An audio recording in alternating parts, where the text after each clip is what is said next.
When you look at various future Spec Evo scenarios, you'll often see a number of themes, or tropes, pop up. One of the most popular is the penguin whale trope, where marine mammals have all gone extinct and their niches have been filled by the descendants of modern seabirds. But exactly how likely is this? To ascertain this question, we first have to ask, what would it take to wipe out all marine mammals to open up the niches in the first place? Well, marine mammals evolved from terrestrial mammals several times in the Cenozoic, and were able to do this because the niches were left open after the marine reptiles went extinct at the end of the Cretaceous. While the KPG mass extinction is certainly the most iconic mass extinction in Earth's history, it is far from the only one, or even the most severe. That honor goes to the end Permian extinction of 252 million years ago, which shortly preceded the first dinosaurs and saw the extinction of 90% of all the species on Earth. By comparison, the KPG extinction saw the extinction of 70%. But these are two of the quote-unquote Big Five mass extinction events, the others being the end Ordovician, the late Devonian, and end Triassic mass extinctions, the last one being most relevant to the topic we're discussing today. Every animal which lived in the oceans during the end Ordovician, late Devonian, and end Permian extinctions was descended from an ancestor which was also aquatic, i.e., they all had gills. However, in the Triassic, various groups of reptiles became increasingly adapted to life in the sea, i.e., they became secondarily aquatic. The first of these were the ichthyosaurs, who evolved very rapidly, becoming fully aquatic only 4 million years after the end Permian extinction. Later on, other groups began to return to the water, such as the turtle-like placodonts and the iconic plesiosaurs. When the end Triassic mass extinction happened, some groups of marine reptiles like the placodonts went extinct, but while ichthyosaurs and plesiosaurs took a heavy hit, as entire clades, they survived. So, if marine reptiles are anything to go by, if a future mass extinction on par with the Big Five in prehistory occurred, there would be a 50-50 chance it would wipe out the marine mammals. This is a serious problem for many of the aforementioned Spec Evo scenarios, because the author often claims marine mammals were wiped out by something generic and vague like climate change. If prehistory is any indicator, it will take a lot more than that, and if you want to drive all marine mammals to extinction, you should give a detailed explanation of A, what caused the extinction event that did them in, and B, why it was able to do so. And this is part of a bigger problem in Spec Evo. It assumes that over the next few million years, the main groups of large animals will simply fall one after another, and be replaced by the descendants of smaller ones. Now, it is true that due to their larger size, megafauna have lower reproductive rates, and, as a general rule, are less able to adapt to changes in their environment. But this is just one of many factors that determine a species' susceptibility to extinction. Apart from reproductive rates, there are also specialists versus generalists. While specialists thrive in specific environments, generalists can survive in many, and there are many specialists who are small and reproduce quickly, and many generalists who are large and reproduce slowly.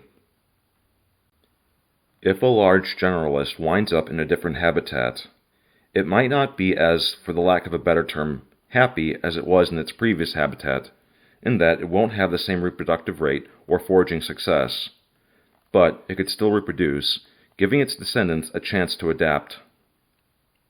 Meanwhile, if a specialist with a high reproductive rate is transplanted into a different environment, it likely wouldn't be able to survive very long, or, at the very least, be unable to reproduce. In this case, the higher reproductive rates characteristic of smaller animals that many Spec Evo world builders think will allow them to adapt to anything will count for nothing.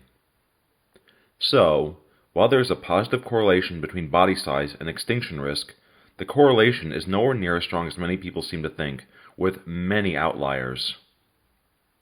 Now, it is true that if you go far back enough in time, the ancestors of pretty much all large animals will have been small, and the reason for this comes down to some basic mechanics of evolutionary biology. When a species of large organism goes extinct, a niche will be left vacant, and another species will evolve to fill it. This could be another megafaunal species, or a smaller animal, and which one would be more likely to do so will depend on a number of factors such as behavior, social structure, and of course size. The similarity in size will give another megafaunal organism a bit of an advantage in the race to occupy the niche, but it won't make it a guaranteed outcome. Furthermore, the smaller species would probably have a higher reproductive rate and thus be able to adapt more quickly. Although, as its descendants become larger, their reproductive rate will slow down. But if the converse happened and the small species went extinct, another small species will both have the similar size and higher reproductive rate than a large animal, so it's easier for a small species to evolve to fill a megafaunal niche than vice versa. As such, over time, there will usually be a trickle of smaller species evolving to replace larger ones, who went extinct one at a time.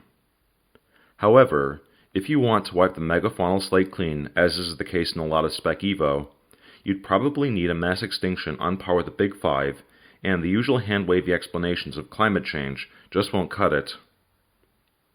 Part of the reason megafauna may seem so vulnerable to us is because of our own bias. We live in an age with comparatively few megafaunal species, and this is due to the end Pleistocene extinction, which wiped out iconic Ice Age megafauna such as mammoths, saber-tooths, woolly rhinos, and ground sloths. This extinction occurred fairly recently in geologic history.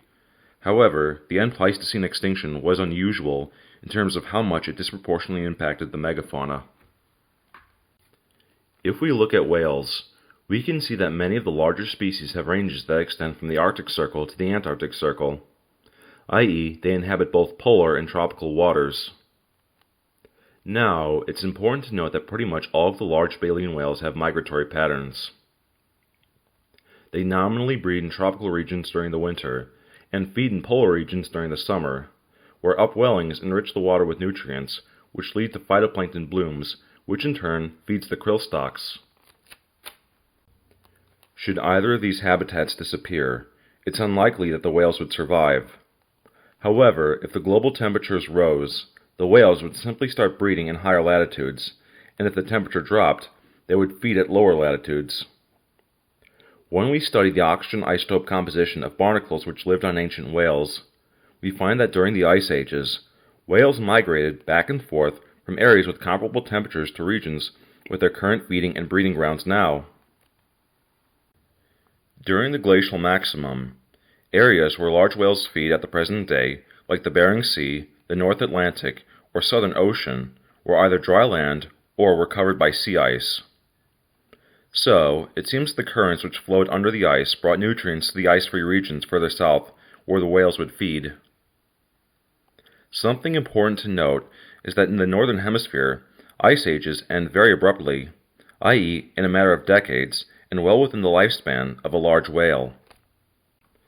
This means that the range shifts of the great whales at the end of the ice ages would have been a behavioral or an acclimative response versus an adaptive one. In other words, while it would have been difficult for a whale to adapt to climate change, they could simply adjust their migratory behavior to cope with it, without the need for an adaptive response. While being large is often portrayed as being a serious handicap in Spec Evo, for animals in marine habitats, it can actually be a big advantage. While being large means each individual organism will require more calories to survive and reproduce, it also means that should food suddenly become unavailable, an individual could survive for months on their fat reserves, all the while traversing hundreds or even thousands of kilometers until they find greener pastures.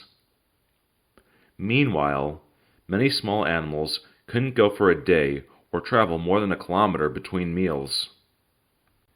Indeed, most large whales travel thousands of kilometers without feeding on their migratory routes, all the while nursing their calves. This, coupled with the fact that all of the oceans are interconnected, mean that if a region with a high population density of whales was to suddenly become unsuitable, they could travel thousands of kilometers. So, odds are some individuals would find more suitable breeding or feeding grounds. Now, you might think, okay, one whale found a suitable spot, but if it can't find another whale to mate with, they can't reproduce. Well, not only can whales trek across vast distances, they can also communicate across great distances. The beak call of the blue whale has a loudness of over 100 decibels, which allows them to communicate with each other at distances of 1,600 kilometers. If a male found a suitable spot, odds are he'd use his call to contact females to mate with. So, if an environmental perturbation was to occur, you'd literally only need one whale to find a suitable spot for the population to persist elsewhere.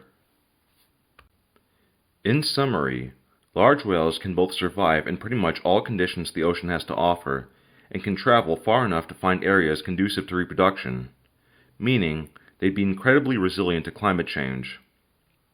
And this is more than just theory. The one large baleen whale that doesn't migrate, the bowhead whale, simply shifted its range during the Pleistocene-Holocene transition. Also, while terrestrial megafauna took a heavy hit during the end Pleistocene extinction, there is little evidence of even populations of great whales going extinct at this time. In smaller cetaceans, we also see comparable levels of resilience to changes in their environment. Bottlenose dolphins have ranges which extend from Nova Scotia to Patagonia, and they inhabit all environments that exist between these areas, including coral reefs and open oceans.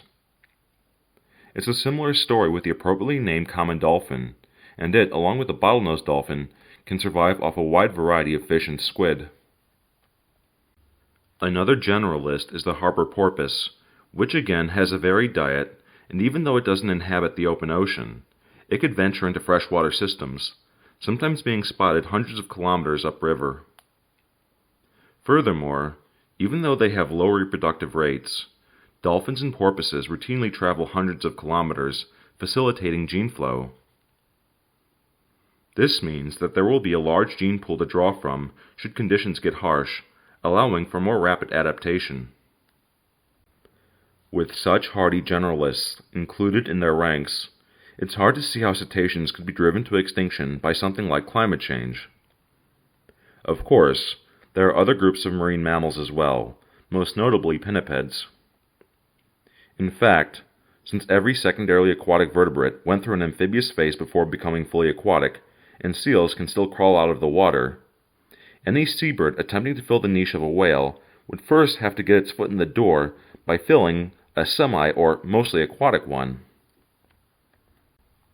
In Dougal-Dixon's After Man, he had fully aquatic birds like the porpin, which evolved from penguins. But in the Future's Wild, there were the gannet whales, which could still crawl back onto land. These could have been seen as a seal-like intermediate between modern seabirds and the whale-like creations like those of Dixon. In this scenario, the bird's stiffest competition would initially come from pinnipeds. Here again, we find many hardy generalists, most notably harbor seals, which can be found from the Bering Sea to Baja California. They can survive by feeding on pretty much any kind of fish or invertebrate that will fit in their mouth, and like the harbor porpoise, they frequently venture into freshwater systems like Loch Ness. Wonder what was behind the monster sightings. There's also an entirely freshwater population endemic to Lake Iliamna in Alaska. Again, with generalist pinnipeds which can survive pretty much anywhere off anything, it's hard to see how, as a group, they could be squeezed out to open up the niches for seabirds to fill. Now you might be thinking, wait, we know that Columbian mammoths lived off foods and survived in habitats that are still around now, and they went extinct nonetheless. And this is indeed true, but mammoths and other Ice Age megafauna didn't exist in a vacuum. We often view niches as individual pieces which exist on a board puzzle, but in reality, they aren't so discrete. Niches are defined by a network of interactions within a community, and there will be a degree of overlap between them. This overlap has a name, competition, and when the availability of resources is diminished at times of hardships, such as at the end of an ice age, the community network can be said to be squeezed together and competition increases. While the end Pleistocene extinction took a heavy toll on megafauna all over the world, except Africa and South Asia, nowhere did all megafauna go extinct. In North America and northern Eurasia, you had bison, moose, and bears. In South America, you had llamas and jaguars. In Australia, you had red and gray kangaroos. As the climate crisis at the end of the Ice Age worsened, the reduction in resource availability increased the competition for said resources, and the extinct megafauna were competitively excluded from the systems by those who survived. And that's the key point. The megafauna who died out were squeezed out by other megafauna. Similarly, if some kind of crisis was to hit the oceans, resource availability would be strained, and some marine mammals would be driven to extinction, but they would be driven to extinction via increased competition from other species of marine mammals. While there would be some competition from seabirds, it would be a drop in the bucket compared to what marine mammals who went extinct faced from their relatives. Once the crisis had passed, many of the niches that were squeezed out will open up again, and the most likely organism to evolve to fill each individual one will be the one who outcompeted the previous occupier. Again, other marine mammals. And to clarify, the reason that we don't see mammoth-sized animals roaming across much of the northern hemisphere today is because the surviving megafauna hadn't yet had time to evolve to fill the supersized grazer niche. Now, you could say it would be more likely that another marine mammal would replace the species who went extinct, but a few could be replaced by seabirds, i.e., the trickle-in I mentioned before. It could be argued that once one got its foot in the door, the semi/mostly aquatic seabird could begin to diversify, squeezing out the seals.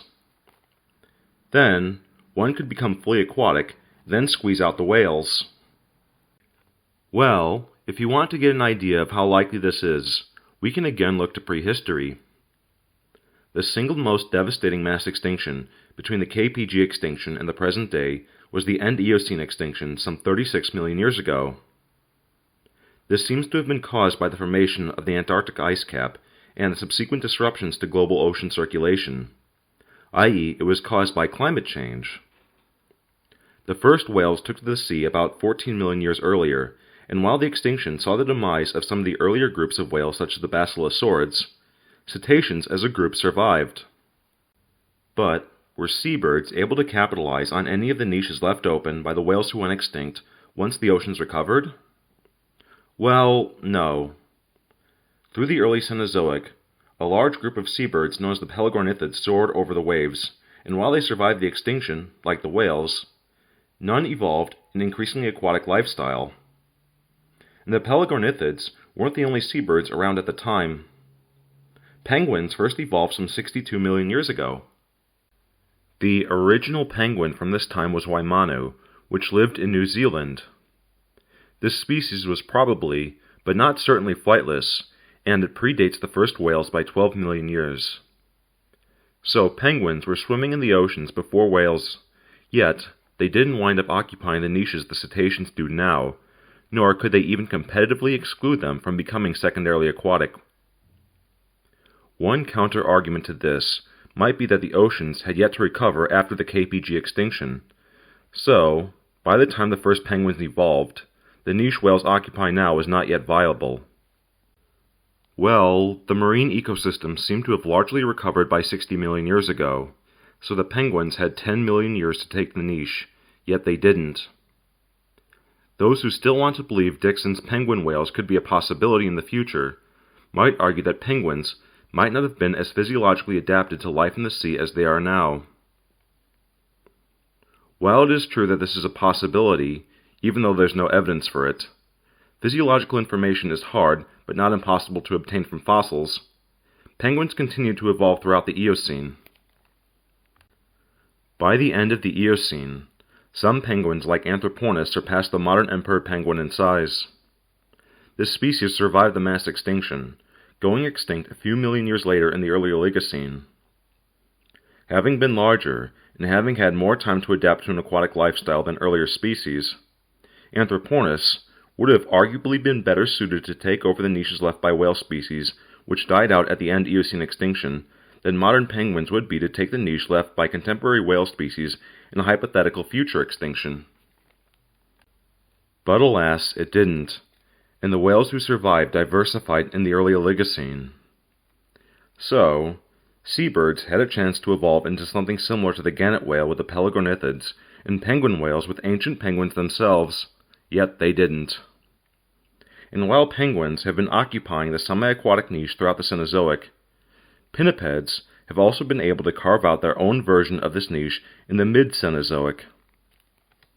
So, instead of competing with each other and filling each other's niches, seabirds and marine mammals seem to have evolved relatively independent of each other. We can see other examples of this in space versus time. Lake Baikal in southern Siberia is both the oldest lake in the world at 20 million years old and the largest by volume. Although it's a freshwater system, the lake hosts creatures and ecosystems reminiscent of those in marine environments, like amphipods, reefs, and its own marine mammal, the Baikal seal. It's believed that the Baikal seal evolved from a population of Arctic ring seals, which arrived in the lake some 400,000 years ago. So, we know it's possible for an animal to fill an ecological niche similar to a pinniped in the lake, but despite the fact that seabirds would have had an easier time getting to it, being flight-capable, they never evolved into something resembling a seal in the 20 million years that Lake Baikal existed.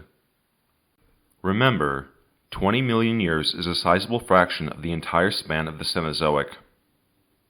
Furthermore, apart from seabirds, there are many avian clades such as mergansers, cormorants, and loons, which nominally live by freshwater systems, and are adept at swimming and diving. Such birds would have been inhabiting the area around Lake Baikal for millions of years, yet none evolved into something resembling a seal. It almost seems like there's some kind of evolutionary barrier preventing seabirds from occupying the niches marine mammals do.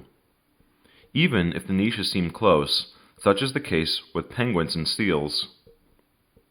Well, to paraphrase/elaborate on what was said by Unnatural History Channel, animals didn't come to occupy their current niches because their ancestors stumbled into them. They occupied them because their ancestors had a suite of anatomical, physiological, and behavioral attributes which made them good at what they do. If we look at extinction rates over the past 500 million years, we can see that while we have a few spikes, i.e. mass extinctions, the background extinction rate is decreasing over time. While who filled what niche was more of a toss-up in the immediate aftermath of the Cambrian explosion, over time, trial and error ultimately got better and better suited animals to fill the roles in their environments. With more properly suited animals filling the niches, the greater the environmental perturbation needed to be to boot them out. Keep in mind that this trend has been occurring throughout the Phanerozoic, i.e., so long as animals have been a thing, so it's probably going to continue in the foreseeable future. And this is something any Spec Evo world builder should keep in the back of their head, because it means that if we were to at least ignore anthropogenic effects, the fauna of today will probably be more similar to the fauna of 50 million years in the future than the fauna of 50 million years in the past. Going back to the seabirds and marine mammals, it may very well be that fundamental differences between birds and mammals lead them to occupy very different secondarily aquatic niches. For example, differences in their skeletal features could lead them to employ different methods of locomotion underwater. With different methods of locomotion come different feeding strategies and taking different food sources, or if they take the same one, they do so under different circumstances, limiting competition between the two.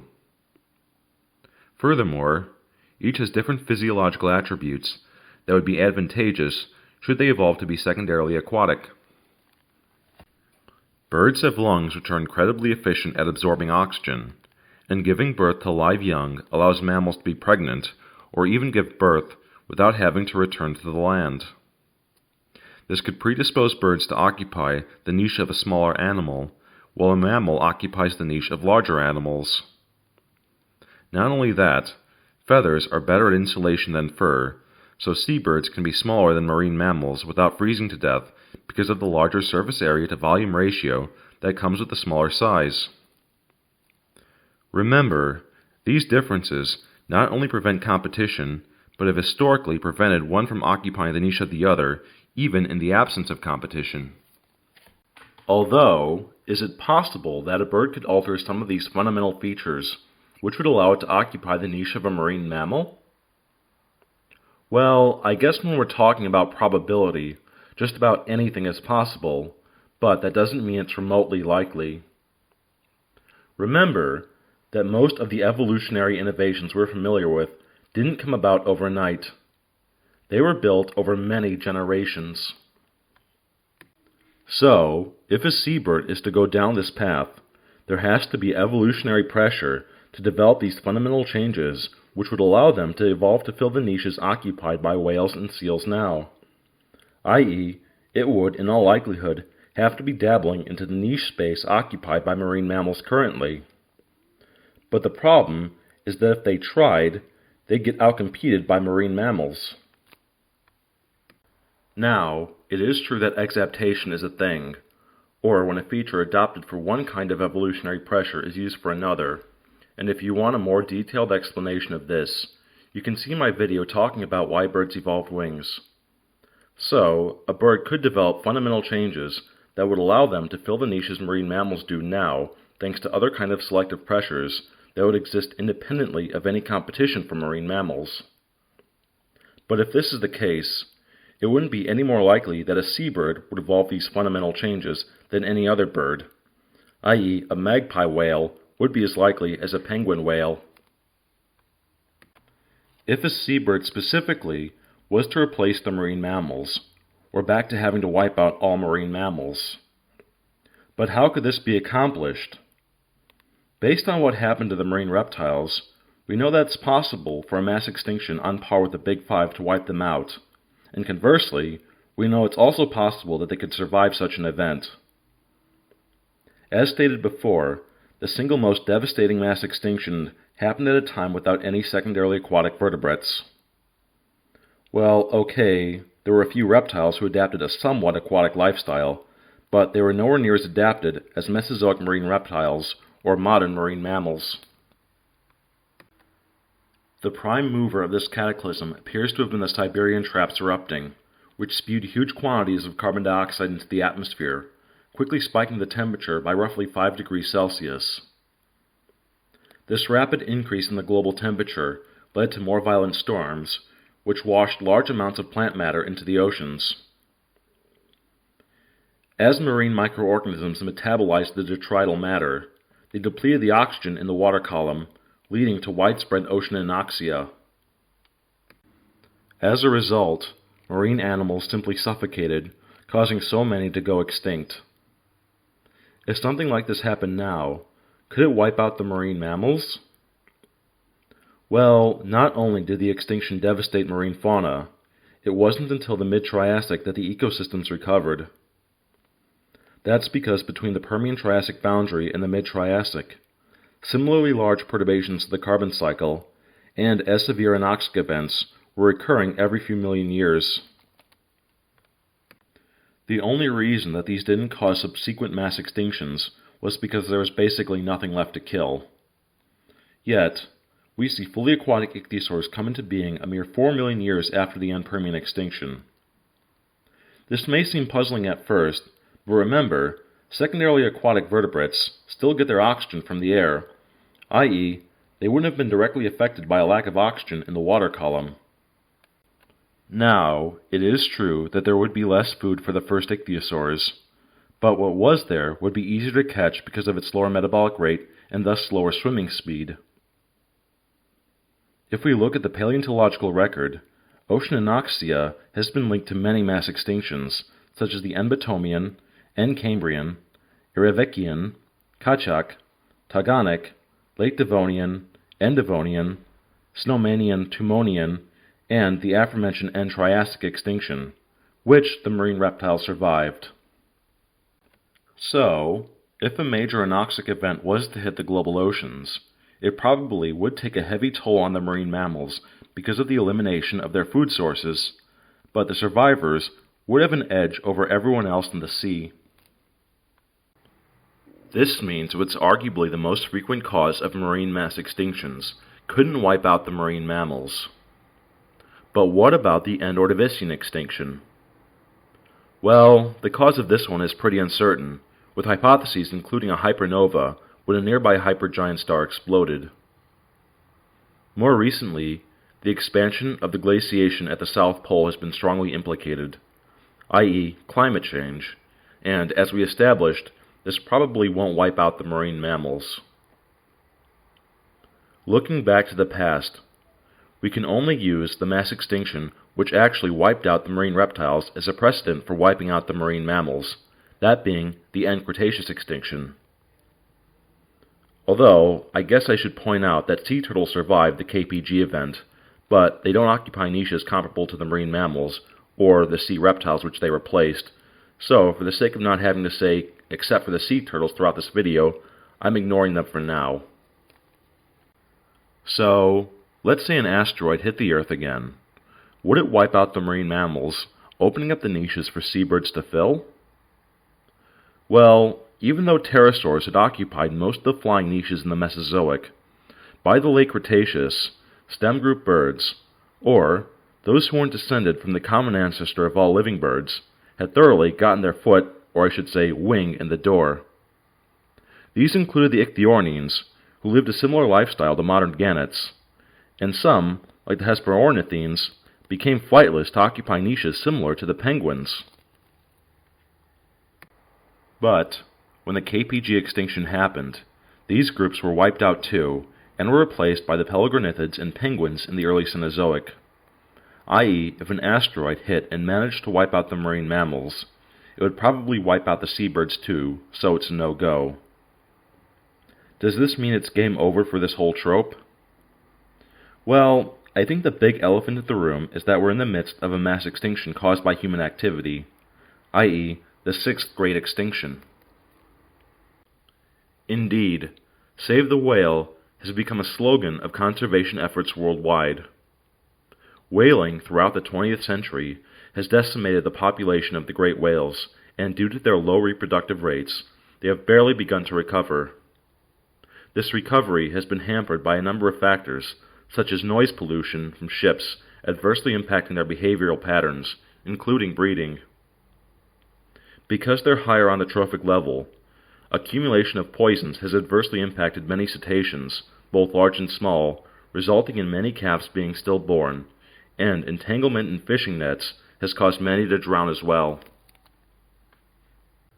There is also some talk about how humans could build underwater cities and develop the polar regions, and this will, in all likelihood, have devastating impacts on marine mammal habitats. Meanwhile, the concentration of resources in the form of refuse has allowed many seabird populations to explode near coastal cities. So, it's not too much of a stretch to imagine that human activity could wipe out the marine mammals while leaving some seabirds. To go off on a bit of a tangent, what I've often seen in Spec Evo is that the taxa who have fared better in the face of human settlement expansion often end up inheriting the Earth, and this is fine if you explicitly state that the reason for this is the sixth mass extinction. But when it's supposed to be some vague naturally caused extinction, something generic like climate change, or simply ecological succession over time, to assume that the animals who do the best now are automatically natural-born survivors would be disingenuous. I mean, sure, generalists tend to do better in times of hardship, but every mass extinction will come with its own trials and tribulations, and the Anthropocene is no different in that regard. So, while some species are doing better because they're simply super resilient, others, like rats and mice, are actually doing better than they would otherwise due to the unnaturally high abundance of food in the form of waste, along with all the shelter that they need. But if humans were to vanish, their population would crash, and many species thriving in proximity to human settlement would struggle like everyone else should they be faced by a mass extinction caused by other mechanisms. So, we have a plausible scenario in which the marine mammals could be eliminated, yet the seabirds survive. But now we come to the rhino hiding behind the aforementioned elephant in the room. how do we get rid of the humans without killing off the seabirds? Because pretty much all Spec Evo scenarios explore how modern flora and fauna would evolve if humans disappeared.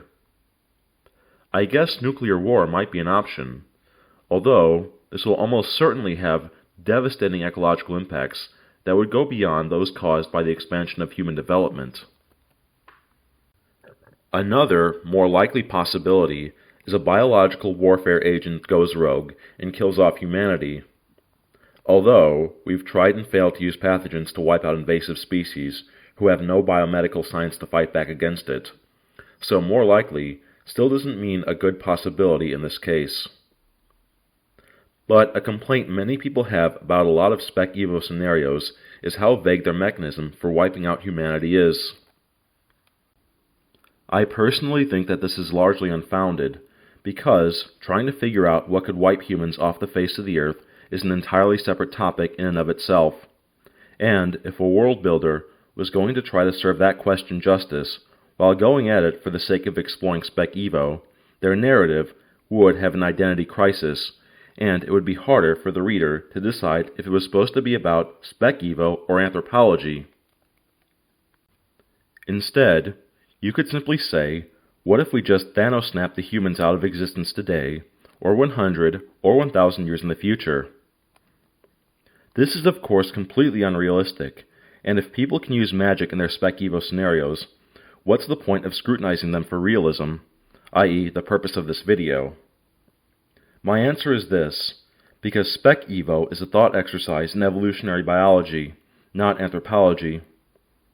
Take the History Channel show Life After People, which explores how the structures we built throughout our civilization would weather if they were just neglected and we stopped using them. This also had humans suddenly vanish off the face of the earth, which is of course unrealistic, but that doesn't mean it's not fun to think about how what we left behind would be quote-unquote reclaimed by nature. And, while how it got rid of humans was unrealistic, the show would have sucked had the engineering, meteorology, ecology, and geology been erroneous. Although, if you want to ignore anthropogenic effects entirely, what you can also do is make your Spec Evo scenario an alternative prehistory one, by having humans go extinct with the Ice Age megafauna at the end of the Pleistocene. So, let's say after 100 years, human development has eliminated the marine mammals, yet seabirds are, if not thriving, at least getting by on human refuse, but then humans simply vanish. Could seabirds take the niches marine mammals do now? Again, possibly, if they made substantial changes to their anatomy and physiology, but I would say there is a diverse array of semi-aquatic mammals who would be more likely to take their place instead. For example, there are many species of otters patrolling the world's waterways, which would be better suited to fill the niches seals currently occupy, and from there, they could become fully aquatic and then evolve to fill the niches whales do now. Here's two things to keep in mind. First is that the original pinniped, Pugila, looked very much like an otter, and second, otters evolved a quasi-marine lifestyle twice, the first time being the sea otter, and the second time being the marine otter. So, even if both of these were wiped out, it's more likely than not an otter would come back into the sea in a future scenario. And this is just one of many clades of semi-aquatic mammals who would probably be more likely to take over. Remember, penguins were swimming in the oceans 10 billion years before the ancestors of whales begun to evolve an aquatic lifestyle. So, it's unlikely that any flying seabird which survived the Anthropocene extinction could fill the niche before a semi-aquatic mammal could. Overall, any way you slice it, seabirds evolving to occupy the niches marine mammals do now flies in the face of everything we know about the natural history of these groups. And this brings me to my biggest gripe about Spec Evo: how often it replaces one group with another as a cheap way to get a wow factor. Seals swapped out with gannets, whales swapped out with penguins, wolves swapped out with rats, birds swapped out with fish swapped out with crustaceans. Sheesh, you couldn't even be consistent about who's doing better, could you? Deer swapped out with rabbits, And, perhaps the most egregious example, the polecat swapped out with a pine marten, as was the case with the grykin from The Future is Wild. I mean, for crying out loud, they're both mustelids, so they aren't even distantly related.